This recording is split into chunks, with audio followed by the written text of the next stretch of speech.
अभी पिछले हफ्ते की खबर है, मौलाना अब्दुल रहमान साहब एक प्रोग्राम में पूना जाते हैं, वहां पे तकरीर करते हैं अल्लाह ताला की तौहीद के बारे में, उसके हुकूक के बारे में। तकरीर करने के बाद रात ही में वो मुंबई के लिए चलने लगते हैं, क्योंकि वो एक मस्जिद के इमाम हैं और मस्जिद की कमेटी ने ये कह करके रखा है कि आपको हर हाल में फजर की नमाज में रहना है। ओ लोगों, मौलवी कोई रोबोट तो नहीं होता, मौलवी कोई मशीन तो नहीं होता, उसके पास भी तो जरूरतें हो सकती हैं, उसके पास भी तो मजबूरियां हो सकती हैं। तुमने मौलवियों को मशीन समझना क्यों शुरू कर दिया है? बंद कर दो मौलवियों को मशीन समझना। मदरसों में पढ़ाने वाले मौलवियों को आपने 5-5 हजार रुपए की तनख्वाह पर रखा। अरे 5 हजार की तो लोग चाय और पान खा जाते हैं, पी जाते हैं। 5 हजार में वो मौलवी किस तरीके से अपने बच्चों का पेट पालेगा, कभी आपने सोचा? वो बेचारा 10 साल तक मदरसे की पतली दाल पी करके और बगैर छिला हुआ आलू खा करके उसने मदरसे में पढ़ाई की, लोगों के दरवाजों पर भिखारी बन करके जागीर का खाना उसने खाया, और आज जब वो आलिम दीन बन करके आया, आपने 5 हजार में और 7 हजार में उसको मस्जिद का इमाम बनाया। शर्म आनी चाहिए। मस्जिद के इमाम से ज्यादा तो मोहल्ले में झाड़ू लगाने वाले की और सफाई करने वाले की तनख्वाह है। शर्म आनी चाहिए। और उसके बाद इतनी पाबंदी है कि साहब पूरा मोहल्ला मस्जिद में नजर ना आए। अगर इमाम बेचारा किसी दिन फजर में नहीं आया, मौलवी साहब आप फजर में नजर नहीं आए, पूरा एक एक नमाजी जब तक पूछ न ले और तहकीकात न कर ले तब तक मौलवी को नहीं छोड़ेगा। उसके पास भी तो जरूरतें हो सकती हैं मेरे भाई। और एक बहुत बड़ा फितना यह भी है, आपने इमाम साहब के लिए कमरा बनवाया, बड़ा एहसान किया, बड़े एहसान के साथ लोग कहते हैं हमारे यहां इमाम साहब के लिए कमरे का भी इंतजाम है। कैसा कमरा है? छोटी सी कोठरी है, बेचारा इमाम सर एक दीवार में उसका टकरा रहा है तो पैर दूसरी दीवार में टकरा रहा है। इतना बड़ा कमरा होता है इमाम साहब का कि वो मुर्गी का दरबा भी उससे बड़ा होता है। वो बेचारा फैमिली लेके नहीं रह सकता। उसकी बीवी बेचारी जिंदगी भर शादीशुदा होने के बाद भी अपने शौहर से दूर रहे। ओ लोगों, तुमने इन मौलवियों की जिंदगी को ऐसा क्यों बना दिया? मदरसों में पढ़ाने वाले टीचरों के लिए आपने फैमिली क्वार्टर का इंतजाम क्यों न किया? कल अगर उस मौलवी के कदम बहके, उस इमाम के कदम बहके, उस खतीब के कदम बहके, उस टीचर के कदम बहके, वो तो गुनहगार होगा ही होगा, हम और आप भी कम गुनहगार न होंगे। हमने उनको अपनी फैमिली से दूर करके बहुत बड़ी आजमाइश में डाला है। यहां पे बहुत सारी मस्जिदों के जिम्मेदार भी होंगे, मदरसों के जिम्मेदार भी होंगे। मैं अल्लाह का वास्ता देकर के आपसे कहता हूं कि आप अपने इदारे में पढ़ाने वाले टीचरों के लिए ऐसी जगहों का इंतजाम करिए कि वो फैमिली के साथ रहें। आप मस्जिदों के इमामों के लिए फैमिली क्वार्टर का इंतजाम कीजिए। आपको अगर अपने बीवी बच्चों के साथ रहने का हक है तो उस मौलवी को भी पूरा पूरा हक है मेरे भाई। सरकारी टीचर मर जाए, उसकी बीवी को सरकारी नौकरी मिल जाती है। सरकारी टीचर मर जाए, 60 साल की सर्विस पूरा करने के बाद मर जाए तो उसके परिवार को पेंशन मिलती है। सारी जिंदगी मिंबर पर चढ़ करके अल्लाह रसूल का दर्स देने वाला मौलवी मर जाए, उसके कफन का भी कोई इंतजाम करने वाला नहीं, उसके बच्चों की पढ़ाई की कोई खबरगिरी करने वाला नहीं। क्या यह दर्द की बात नहीं है? क्या ये सोचने की बात नहीं है? मेरे भाई, दुनिया की हर कौम अपने गुरु की, अपने टीचर की, अपने उस्ताद की का सम्मान करती है। हमारी कौम तो सबसे ज्यादा मौलवियों के अंदर कीड़ा निकालती है।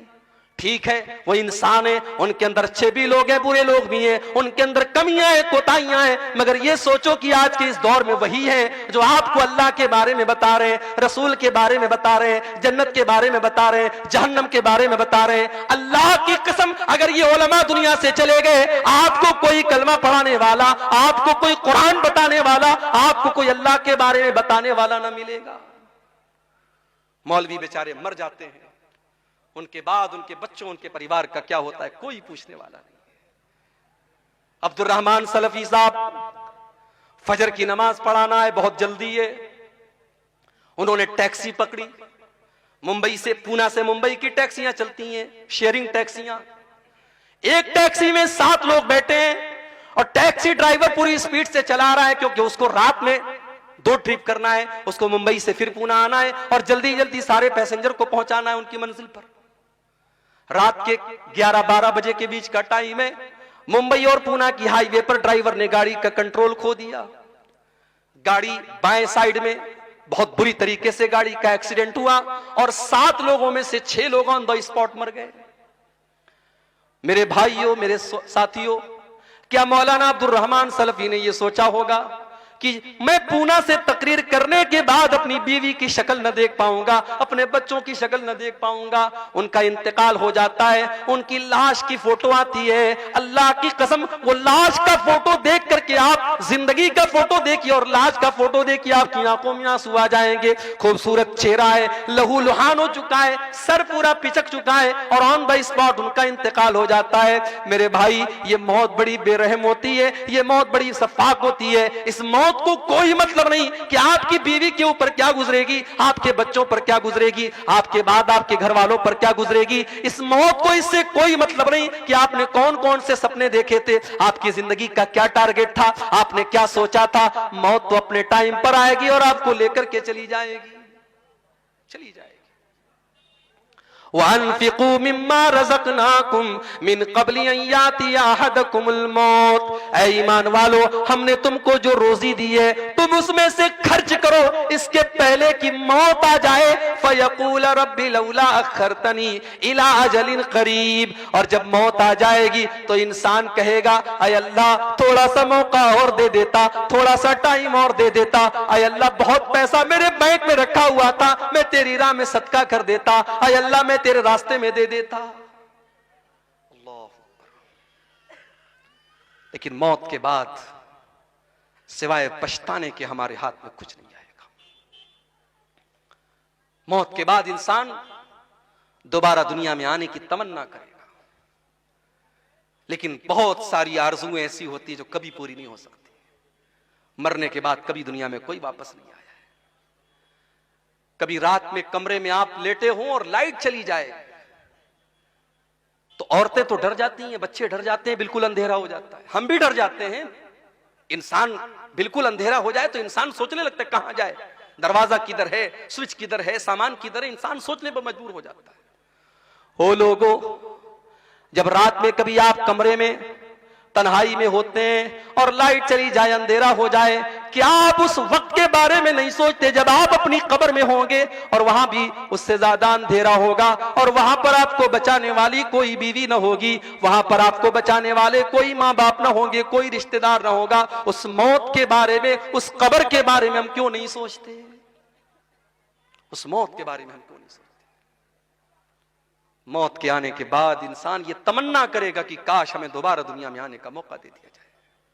अल्लाह ने फरमाया कुरान के 18वें पारे में, हत्ता इज़ा जाअहदहुमुल मौत, जब मौत का टाइम आता है इंसान ये कहता है, क़ाल रब्बिरजिऊन, ऐ अल्लाह तू एक मर्तबा मुझे दुनिया में दोबारा लौटा दे, लअल्ली अअमलु सालिहा, ऐ अल्लाह मैं दोबारा दुनिया में जाने का चांस मांग रहा हूं। इसलिए नहीं कि बेटी की शादी करना है, इसलिए नहीं कि बीवी के नाम बैंक बैलेंस करना है, इसलिए नहीं कि मकान बनवाना है, इसलिए नहीं कि बेटी के जहेज का इंतजाम करना है।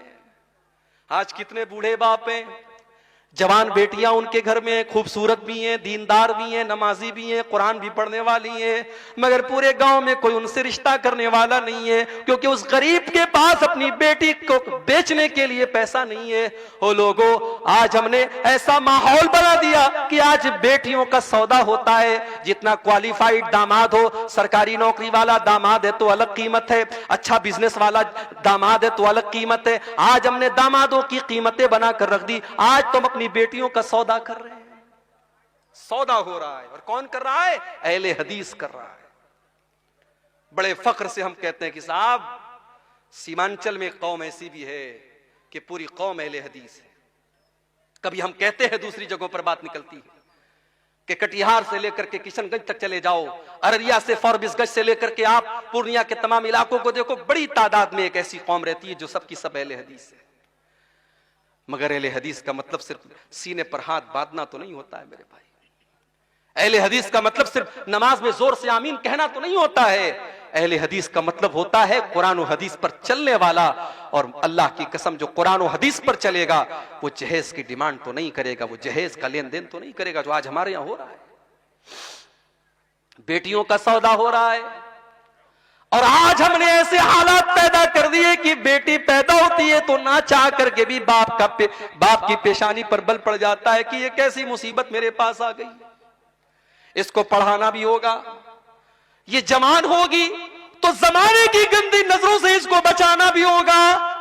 जब ये जवान होगी तो इसको जमाने की गंदी नजरों से बचाना भी होगा, इसको बेपर्दगी से भी बचाना होगा, इसको बेहयाई से भी बचाना होगा, इसके दुपट्टे का भी ख्याल करना पड़ेगा, इसके कपड़े का भी ख्याल करना पड़ेगा। और जब बड़ी मुश्किल से ये जवान हो जाएगी तो फिर इसके लिए जहेज का इंतजाम करना पड़ेगा। इंसान के दिल में ये ख्याल आ ही जाता है कि अल्लाह ये कौन सी मुसीबत हमारे घर में आ गई, इससे तो बेहतर था कि मुझे बेटा हो जाता। हमने ये हालात बना दिए, हमने ये हालात बना दिए। वरना बेटियां तो रहमत होती हैं, बेटियां तो अपने माँ बाप के लिए जन्नत की खुशखबरी लेकर के आती हैं। अल्लाह के नबी फरमाते हैं मनिब्तुलिया मिन हाज़िहिल बनाति शैअन कुन्न लहू सित्रम मिनन नार। जिसको अल्लाह ताला बेटी दे दे और बेटी के इम्तिहान में वो खरा उतर जाए, वो बेटियां अपने माँ बाप को जहन्नम की आग से बचाएंगी। एक हदीस में अल्लाह के नबी ने फरमाया मन आला जारियतैन हत्ता तबलुगा। जिसको अल्लाह ने 2 बेटियां दे दी और दोनों बेटियों की उसने अच्छी परवरिश कर ली, दोनों बेटियां जवान हो गई। अच्छा, लोग कहते हैं ना बेटियां पराया धन होती हैं, लोग ऐसा बोलते हैं। माफ कीजिएगा, ये हिंदुस्तान का कल्चर होगा, ये हमारे गैर मुस्लिम भाइयों का कल्चर होगा। बेटियां पराया धन नहीं होती, बेटियां अपना धन होती हैं, बेटियां अपना धन होती हैं। और हमने देखा है कि मां बाप आखिरी सांसें ले रहे हैं और उसी घर में रहने वाला जवान बेटा एक बार पलट करके बाप की और मां की हाल चाल नहीं लेता है, और बेटी बेचारी ससुराल से दौड़ी दौड़ी आती है और मां के बगल में बैठकर और बाप के बगल में बैठकर उनकी सेवा करती है, उनकी खिदमत करती है। बेटियों को पराया धन समझने की ये ज़हनियत निकाल दो मेरे भाई। बेटियां हमेशा अपनी होती, और जिसको अल्लाह ने 2 बेटियां दे दी, और अल्लाह के प्यारे नबी कहते हैं कि जिसने उन दोनों बेटियों की परवरिश कर ली, यहां तक कि वो दोनों बेटियां जवान हो गईं, तो कयामत के दिन वो इंसान इस हाल में आएगा। अल्लाह के नबी ने अपनी दोनों उंगलियों से इशारा करके फरमाया कि जैसे ये दोनों उंगलियां एक दूसरे के साथ मिली हुई हैं, लगी हुई हैं, बेटियों की परवरिश करने वाला वो बाप, वो मां कल कयामत के दिन जन्नत में मेरे साथ इस तरीके से रहेगा जो जैसे ये दोनों उंगलियां एक दूसरे से मिली हुई।